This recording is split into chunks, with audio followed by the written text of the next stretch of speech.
Welcome to Conversations with the Chronicle. This episode is brought to you by Kluger Furs in Flossmoor and Jonathan Kane Salon and Spa.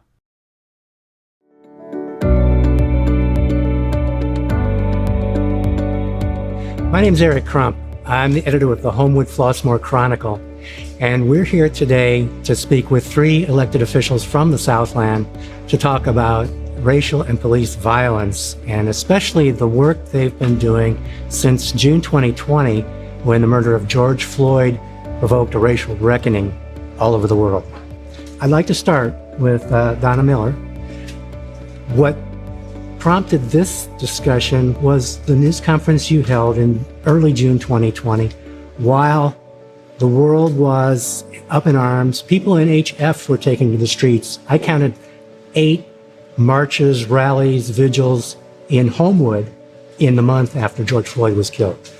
Amid that, you gathered your fellow elected officials together to talk about the issue and what you could do about it, and you all pledged to act. So we want to check back with you and see what you've done and how things have gone, successes and failures. So maybe we could start with you and just talk to us about the projects you started or the conversations you started that were sparked by that moment.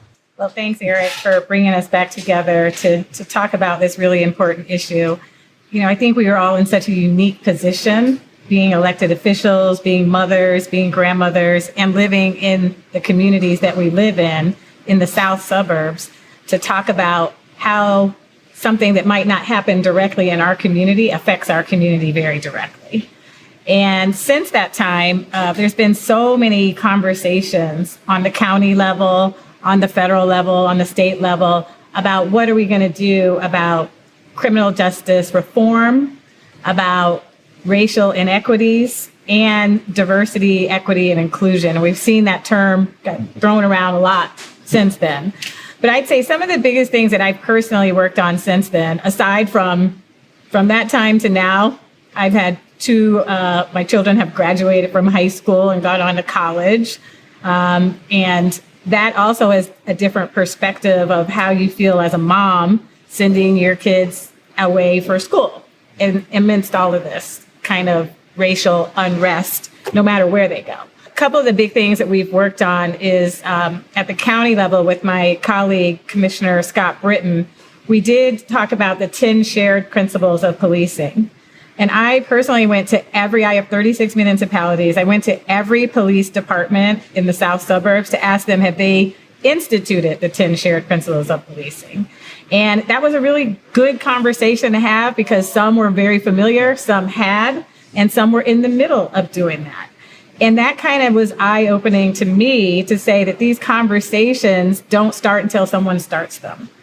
So, and even within the police departments, they kind of agreed to that. We do have more police stations in the Southland who have adopted the 10 shared principles than in any other region in the state of Illinois. So I think that's a testament to the diversity of the communities that we live in, and a testament to good policing that wants to do the right things in the midst of whatever unrest might be happening, but also committed to justice for their communities. So that's one big thing that we've worked on. We started with the Cook County Sheriff's Department. We went to the Forest Preserve Sheriff Police Department at Cook County, and then extended that out to the other municipalities. So, I mean, I always like to remind people that Chicago is a municipality. Chicago itself has not adopted the 10 shared principles of policing. So that kind of says something to larger communities that have a larger reach, not having the same focus as smaller municipalities do, or the same intentionality and focus. And just to help people watching this video, we'll post the 10 shared values that our police departments have in fact adopted. So yeah, we need to remind people what their commitment is. Absolutely. Okay. Congresswoman Kelly, I know the George Floyd Justice and Policing Act, the House has done its bit, but it's still not law, right? So I know that things can be frustrating when you're trying to commit the nation to reform, but maybe you can talk a little bit about that process and about what else you've been working on and any successes that you've seen.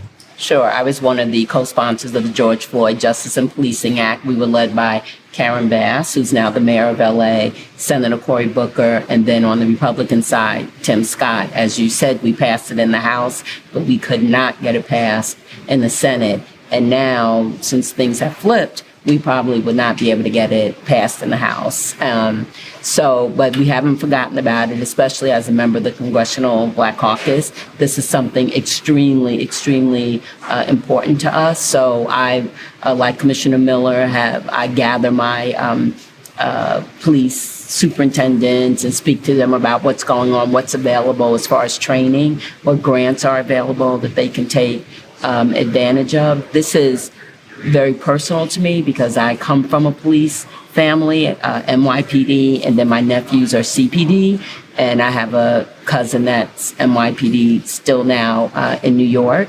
And I remember my cousin saying that nothing is worse for a good cop than a bad cop. And then I have a son and now a grandson, 2 grandsons, actually. So I think about it all the time. You know, I make my son check in, even though he's a grown man now. But I still, when I know he's going off, I want to know that he's, come back safely. I've also worked with Attorney General Kwame Raoul to give federally attorney generals more power when it comes to police shootings. And that hasn't passed yet either. We were trying to wait to see what was going to happen with the George Floyd Justice and Policing Act, because we didn't want anything distracted from that. But now we're going to have discussions about the possibility of that going forward this Congress. And then, of course, we passed the big bipartisan gun violence prevention bill. And we're hoping that if we could get to the root causes, of gun violence or violence in general, that would also help in lessening these acts of young Black men getting shot. Great. Thank you so much. Representative Meyers-Martin. The state's also been working on reform. We have the Safety Act, which I'll spell it out. Safety, accountability, fairness, and equity today. So I know that passed. It's also undergone a lot of changes. Have you seen yet what difference the implementation has made? Is it make any difference in our community so far? Or what's your assessment there? Well, I think that it is still being heard on a regular basis as to how effective it's going to be. But to your point, the Illinois Legislative Black Caucus went to work after the George Floyd tragedy to do the 4 pillars, and one of them was criminal justice reform. And in that, it required that police officers wear body cams by a certain year. It required that there be decertification committees to make sure that bad policemen did not remain on the force or even have the ability to leave one force and go to another force when they have been found to be in violation of the law. We actually worked diligently with police chiefs to make sure that we were on point with some of the legislation that was being introduced. So I think you are correct that the state is working. Law enforcement, they sued about the legalities of some of the elements of the criminal justice reform bill, which is some of that is still being decided. And me personally, right after I think we spoke, my nephew, who's 24, was killed in the village of Robbins at a party. And it was a very difficult situation for the family because it was my sister's only grandchild and it was her only child's son. So it was very devastating. And then to go through the system to find out, has the culprit been caught? What's being done? Where did he leave the car? I mean, she didn't even know where his car was. So it hurt. And I felt that very personally, aside from what was going on in the world. We have had 2 incidents in Homewood and Flossmoor in the last couple of years, and I've talked to the mother who lost her daughter to a police encounter, and she still doesn't have a full accounting of what happened. Absolutely. And, the investigation hasn't been officially completed, and her family is just devastated by that. They're mourning continuously. So That is true. One thing I wanted to say to show that we work together so much, but when it came to the George Floyd Justice and Policing Act and the work that the state did, I sent Senator Sims, LG Sims, like the Reader's Digest version of the, or the white paper of the George Floyd Justice and Policing Act. So that's why some of the things that Illinois has, it looks similar. Yes. Because you were able to incorporate some of the things that it's probably easier to do at the county level and the state level than we have. Well, that talks about collaboration. That was one of the things you all committed to, was to be in sync and work together on making things go forward. So I'm glad you mentioned that. You've already mentioned some things that were successes and some that were failures. I'm wondering, what do you learn from the things that don't work?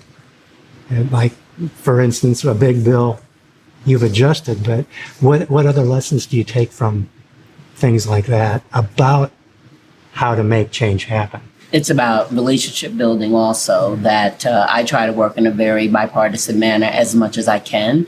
There's been some things that have happened over the years, like January 6th, and then, frankly, what just happened with my colleague Adam Schiff, that make it very difficult to do that. But again, I'm about putting people first. And so we just try to find ways, like, what would you agree to?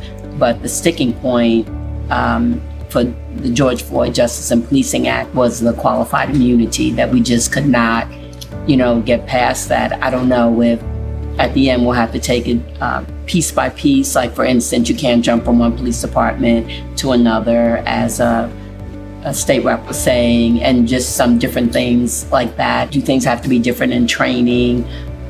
So maybe we've done that with bills, broken them down and taken it separately. So maybe that's something else we'll have to look at also. Come at things from slightly different angles and pick your fights.